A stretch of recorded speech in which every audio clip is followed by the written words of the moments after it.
അസ്സലാമു അലൈക്കും. ബിസ്മില്ലാഹിർ റഹ്മാനിർ റഹീം. കൂട്ടുകാരെ, എല്ലാവർക്കും സുഖമല്ലേ? ഇന്നത്തെ വീഡിയോ എൻ്റെ പ്രിയപ്പെട്ട 6ാം ക്ലാസ്സിലെ കൂട്ടുകാർക്ക് വേണ്ടിയാണ്. ഈ വീഡിയോയിൽ നമ്മൾ നോക്കാൻ പോകുന്നത് ക്ലാസ് 6 താരീഖുൽ ഇസ്ലാമിലെ 14ാമത്തെ പാഠത്തിൻ്റെ തദ്രീബാത്താണ്. വീഡിയോയിലേക്ക് പോകുന്നതിന് മുമ്പ് ചാനൽ സബ്സ്ക്രൈബ് ചെയ്യാതെയുണ്ടെങ്കിൽ ഒന്ന് സബ്സ്ക്രൈബ് ചെയ്യണം, എന്നെ സപ്പോർട്ട് ചെയ്യണം. ഈ വീഡിയോ കൂട്ടുകാർക്ക് ഇഷ്ടമായാൽ ലൈക്ക് ചെയ്യണം, നിങ്ങളുടെ ഫ്രണ്ട്സിന് ഷെയർ ചെയ്യണം.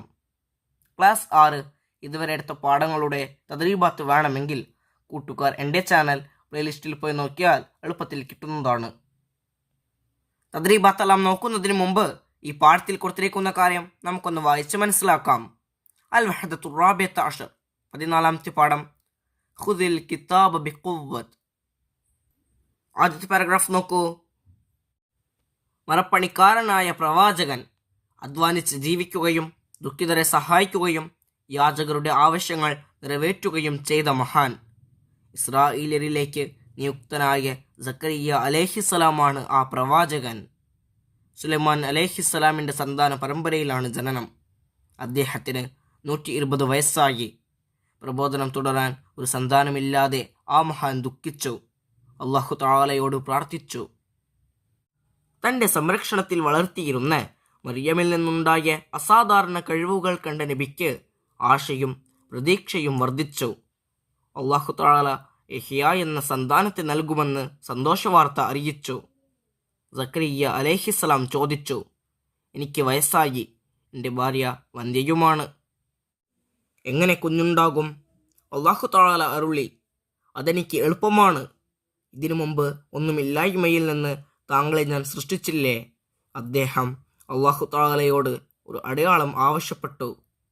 3 ദിവസം ആംഗ്യഭാഷയിലല്ലാതെ താങ്കൾക്ക് സംസാരിക്കാൻ കഴിയില്ല. ഇതാണ് അടയാളം. അല്ലാഹു തആല പറഞ്ഞു. യഹ്യ അലൈഹിസ്സലാം ജനിച്ചു. മുത്തഖിയും സൽസ്വഭാവിയുമായി വളർന്നു.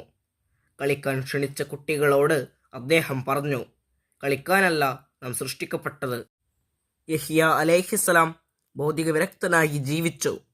രോമവസ്ത്രം ധരിച്ചും വൃക്ഷങ്ങളിൽ നിന്ന് കഴിച്ചും വിജനസ്ഥലത്ത് ഖബർ കുഴിച്ച് അതിലിരുന്ന് ഇബാദത്ത് ചെയ്തും അദ്ദേഹം കഴിഞ്ഞുകൂടി. അക്കാലത്ത് ഡമസ്കസിൽ അധർമ്മിയായ ഒരു രാജാവുണ്ടായിരുന്നു. രാജാവ് തനിക്ക് വിവാഹം ചെയ്യാൻ പാടില്ലാത്ത ഒരു ബന്ധുവിനെ വിവാഹം കഴിക്കാനൊരുങ്ങി. ആരെയും വകവയ്ക്കാതെ സത്യം പറയുന്ന പ്രകൃതക്കാരനായ യഹ്യ അലൈഹിസ്സലാം ആ നിഷിദ്ധമായ വിവാഹം നിരോധിച്ചു. കമിതാക്കൾ നബിയോട് വിദ്വേഷം വെച്ച് പുലർത്തി. യഹ്യ അലൈഹിസ്സലാമിൻ്റെ ശിരസ് തനിക്ക് സമ്മാനിക്കണമെന്ന് കാമുകനോട് ആവശ്യപ്പെട്ടു. ശപിക്കപ്പെട്ട രാജാവ് അവളുടെ ആവശ്യത്തിന് വഴങ്ങി. നബിയെ വധിക്കാൻ അയാൾ ആളെ വിട്ടു. മണിക്കൂറുകൾക്കകം യഹ്യ അലൈഹിസ്സലാമിൻ്റെ ശിരസ് അവളുടെ മുമ്പിലെത്തി.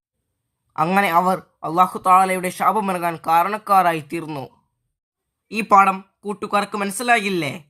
നമുക്കിനി ഈ പാഠത്തിൻ്റെ തദ്രീബാത്ത് നോക്കാം. തദ്രീബാത്തിൽ 1ാമത്തെ പ്രവർത്തനം മുജീബ്. അതിൽ 1ാമത്തെ ചോദ്യം, സക്കരിയ അലൈഹിസ്സലാമിൻ്റെ സ്വഭാവ ഗുണങ്ങൾ. ഉത്തരം: അധ്വാനിച്ച് ജീവിക്കും, ദുഃഖിതരെ സഹായിക്കും, യാചകരുടെ ആവശ്യങ്ങൾ നിറവേറ്റും. 2. സക്കരിയ അലൈഹിസ്സലാം ദുഃഖിക്കാൻ കാരണമെന്ത്? ഉത്തരം: 120 വയസ്സായ അദ്ദേഹത്തിന് പ്രബോധനം തുടരാൻ ഒരു സന്താനമില്ലാത്തതിനാൽ. 3.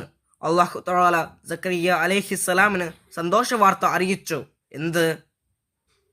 ഉത്തരം: അല്ലാഹു തആല യഹ്യ എന്ന സന്താനത്തെ നൽകുമെന്നത്. 4. സക്കരിയ അലൈഹിസ്സലാം അല്ലാഹു തആലയോട് ചോദിച്ചു. എന്ത്? ഉത്തരം: എനിക്ക് വയസ്സായി, എൻ്റെ ഭാര്യ വന്ധ്യയുമാണ്, എങ്ങനെ കുഞ്ഞുണ്ടാകുമെന്ന്.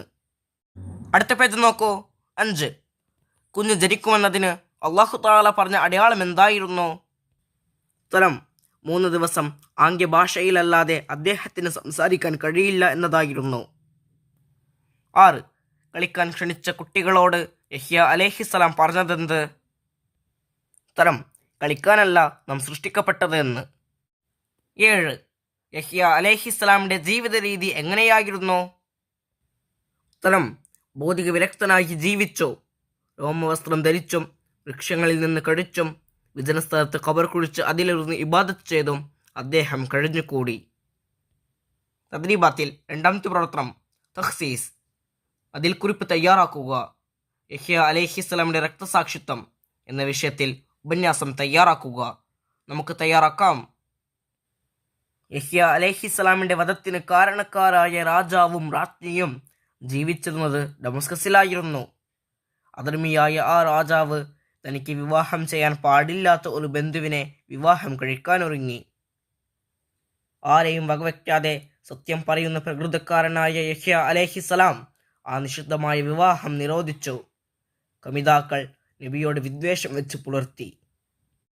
യഹ്യ അലൈഹിസ്സലാമിൻ്റെ ശിരസ് തനിക്ക് സമ്മാനിക്കണമെന്ന് കോപിതയായ രാജാവിൻ്റെ കാമുകി രാജാവിനോട് ആവശ്യപ്പെട്ടു.